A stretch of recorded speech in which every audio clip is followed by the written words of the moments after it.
नमस्ते प्यारे बच्चों, आज हम पार्ट 2 अनूठे इंसान का अभ्यास करने जा रहे हैं। आप इस कहानी को पहले संक्षिप्त में समझेंगे। इस पार्ट में एक नेपोलियन नाम का लड़का था जो फ्रांस देश का सम्राट था। इस पार्ट में उसके बचपन की एक घटना दी गई है। वह सच बोलता था, अपने कारण हुए दूसरों की हानि वह सहन नहीं कर पाता था, पर उसकी बहन डरपोक थी। वह सच्चाई का सामना नहीं कर सकती थी। वह झूठ बोलकर सच्चाई से बच निकलने में ही अपनी भलाई मानती थी। उसकी बहन को हमेशा अपने बचाव की ही चिंता थी, दूसरों के नुकसान की चिंता नहीं होती थी। बच्चों, इस पार्ट में एक अमरूद बेचने वाली लड़की को नेपोलियन का धक्का लगता है और उसका सारा अमरूद कीचड़ में गिर जाता है। अब वह उन्हें बेच नहीं सकती थी। तब नेपोलियन को लगा कि उसके कारण उस गरीब लड़की की हानि हुई है। उसकी हानि को पूरा करना वह अपना फर्ज समझता है और अपनी माँ से सच बोलकर उस लड़की को पूरे पैसे दिलवाता है। ऐसा था नेपोलियन पार्ट 2। नेपोलियन जब छोटा लड़का था तभी से वह सत्यवादी था। एक दिन वह अपनी बहन इलाइजा के साथ आंख मिचौनी खेल रहा था। इलाइजा छिपी थी और नेपोलियन उसे ढूंढने के लिए इधर उधर दौड़ रहा था। अचानक वह एक लड़की से जा टकराया। लड़की अमरूद बेचने के लिए ले जा रही थी। नेपोलियन के टकराने से उसकी टोकरी नीचे गिर पड़ी। कीचड़ होने के कारण उसके सारे अमरूद खराब हो गए। वह रोती हुई कहने लगी, अब माँ को मैं क्या जवाब दूंगी। इलाइजा कहने लगी, चलो भैया, हम यहाँ से भाग चले। नहीं बहन, हमारे कारण ही तो इसकी हानि हुई है। यह कहकर नेपोलियन ने जेब में रखे 3 छोटे सिक्के उस लड़की को देकर कहा, बहन, मेरे पास ये 3 ही सिक्के हैं, तुम इन्हें ले लो। इन सिक्कों का मैं क्या करूंगी। इससे से अमरूद बेचने वाली लड़की कहती है, इन 3 सिक्कों से क्या होगा, मेरी माँ मुझे बहुत मारेगी। लड़की ने कहा, अच्छा तो तुम हमारे साथ घर चलो, हम तुम्हें अपनी माँ से और पैसे दिलवा देंगे। इस पर इलाइजा ने नेपोलियन से कहा, भैया, इसे घर ले चलोगे तो माँ नाराज होगी। नेपोलियन नहीं माना। वह उस लड़की को अपने साथ घर ले गया। माँ को घटना की जानकारी देकर वह बोला, माँ, आप मुझे जो जेब खर्ची देती हैं उसमें से इस लड़की को पैसे दे दीजिए। ठीक है, मैं तुम्हारी सच्चाई से खुश हूँ, मगर याद रखना, अब तुम्हें 1 महीने तक जेब खर्च के लिए कुछ भी नहीं मिलेगा।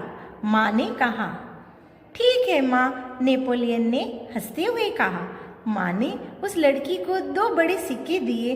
वह खुशी खुशी घर लौट गई।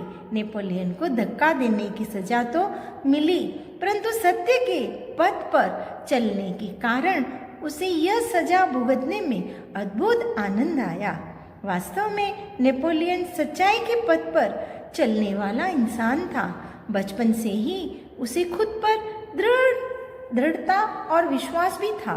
यानी बच्चों, सच्चाई का साथ ही हमें देना चाहिए। उसने खुद पर दृढ़ विश्वास था और दृढ़ इच्छा शक्ति भी थी।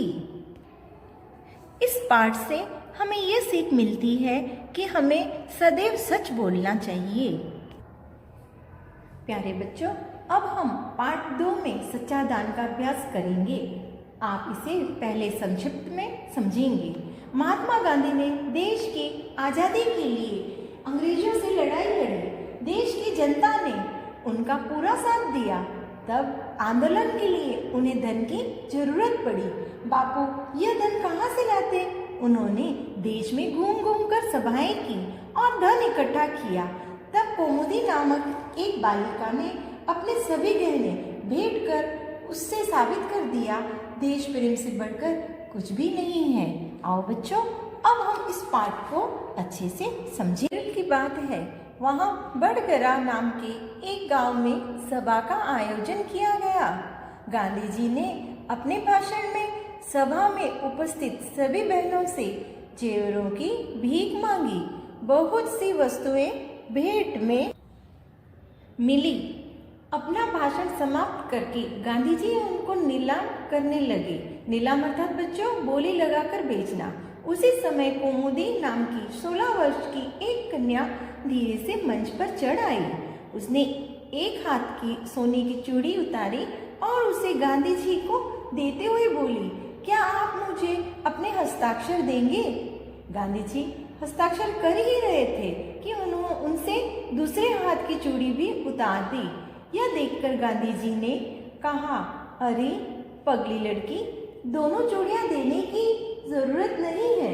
एक ही चूड़ी लेकर मैं तुम्हें अपने हस्ताक्षर दे दूंगा। इसके उत्तर में कौमुदी ने अपने गले का स्वर्ण हार उतार लिया। गांधी जी ने पूछा, तुमने अपने माता पिता से आज्ञा ले ली है ना?